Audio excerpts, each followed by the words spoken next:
ईश्वर के न्याय का विभिन्न दृष्टिकोण। एक बार दो आदमी एक मंदिर के पास बैठकर गपशप कर रहे थे। वहां अंधेरा छा रहा था और बादल मंडरा रहे थे। थोड़ी देर में वहां एक आदमी आया और वो भी उन दोनों के साथ बैठकर गपशप करने लगा। कुछ देर बाद वो आदमी बोला उसे बहुत भूख लग रही है। उन दोनों को भी भूख लगने लगी थी।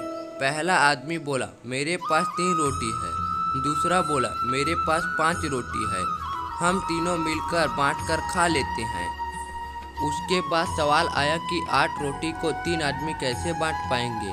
पहले आदमी ने राय दी ऐसा करते हैं कि हम हर रोटी के 3 टुकड़े करते हैं, अर्थात 8 रोटी के 24 टुकड़े हो जाएंगे और हम तीनों 8-8 टुकड़े को बराबर बंट जाएंगे।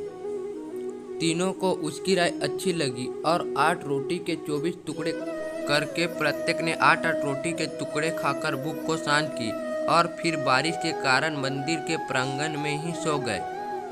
सुबह उठने पर तीसरे आदमी ने उसके उपकार के लिए दोनों को धन्यवाद दिया और प्रेम से 8 रोटी के टुकड़े के बदले दोनों को उपहार स्वरूप 8 सोने के गहने देकर अपने घर की ओर चला गया। उसके जाने के बाद दूसरे आदमी ने पहले आदमी से कहा हम दोनों 4-4 गहने बांट लेते हैं। पहला आदमी बोला नहीं, मेरी 3 रोटी थी और तुम्हारी 5 रोटी थी, अतः मैं 3 गहने लूँगा, तुम्हें 5 गहने रखनी होंगी। इस पर दोनों में काफ़ी बहस होने लगी। इसके बाद वे दोनों समाधान के लिए मंदिर के पुजारी के पास गए और उन्होंने समस्या बताई। तब समाधान के लिए प्रार्थना की। पुजारी भी असमझ में पड़ गए। दोनों दूसरे को ज़्यादा देने के लिए लड़ रहे हैं।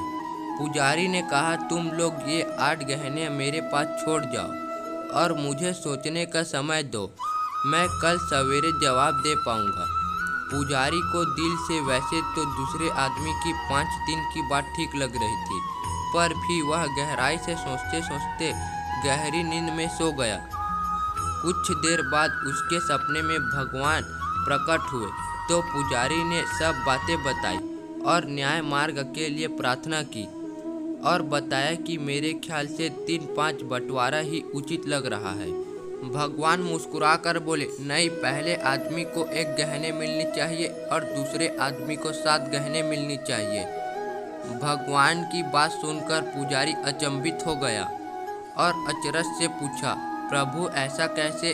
भगवान फिर एक बार मुस्कुराए और बोले इसमें कोई शक नहीं कि पहले आदमी ने अपने 3 रोटी के 9 टुकड़े किए, परंतु उन 9 टुकड़े के सिर्फ 1 टुकड़े बांटा और 8 टुकड़े स्वयं खा गया, अर्थात इसका त्याग सिर्फ 1 रोटी के टुकड़े का था, इसलिए वे सिर्फ 1 गहने का हकदार है।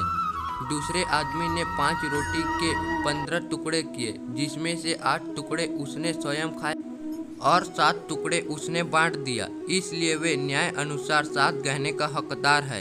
ये ही मेरा गणित है और ये मेरा न्याय है। ईश्वर की न्याय का सटीक विश्लेषण सुनकर पुजारी नतमस्तक हो गया। इस कहानी का सार यही है कि हमारे वस्तु स्थिति को देखने की, समझने की दृष्टि और ईश्वर का दृष्टिकोण एकदम भिन्न है। हम ईश्वरीय न्यायलीला को जानने समझने में असमर्थ अज्ञानी हैं। हम अपने त्याग का गुणगान करते हैं, परंतु ईश्वर हमारे त्याग की तुलना हमारे समर्था एवं भोग तौर पर यथोचित निर्णय करते हैं। यह कहानी आपको कैसा लगा? अच्छा लगा तो लाइक, सब्सक्राइब, शेयर जरूर करें।